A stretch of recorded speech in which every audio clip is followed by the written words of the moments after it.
న్యూఢిల్లీలో RBI governor మాట్లాడుతున్న live లో చూద్దాం. To positive growth at 1.9%. In fact, this is the highest growth rate among the G20 economies as estimated by the IMF. The World Trade Organization sees world merchandise trade contracting by as much as 13 to 32%. I repeat, 13 to 32% in 2020.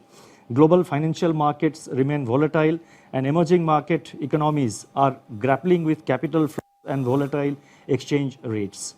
Crude oil prices remain in a state of flux despite the agreement on production cuts by OPEC plus countries. For 2021, the IMF projects sizable V-shaped recoveries, close to 9 percentage points for the global GDP.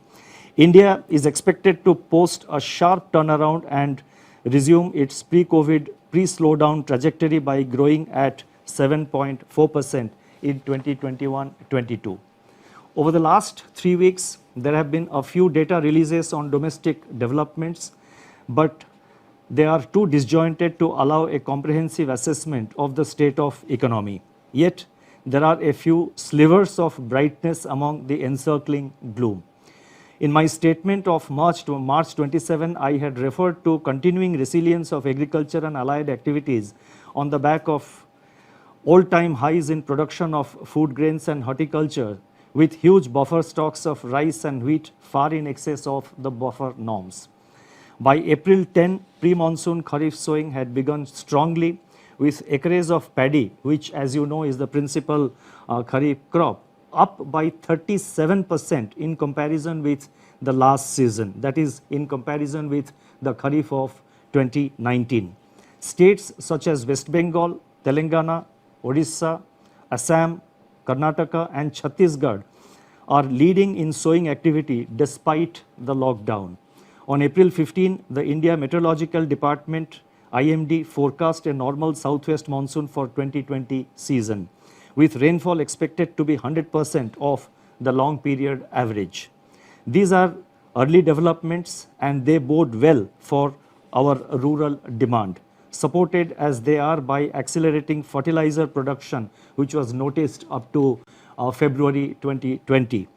The robust growth of 21.3% in tractor sales up to February 2020 as against a contraction of 0.5% in the corresponding period of the previous year may provide an offset to farm labor shortage on account of the lockdown.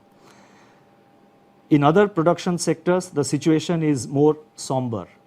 On April 9, the index of industrial production for February was released, showing that industrial output accelerated to its highest rate in 7 months.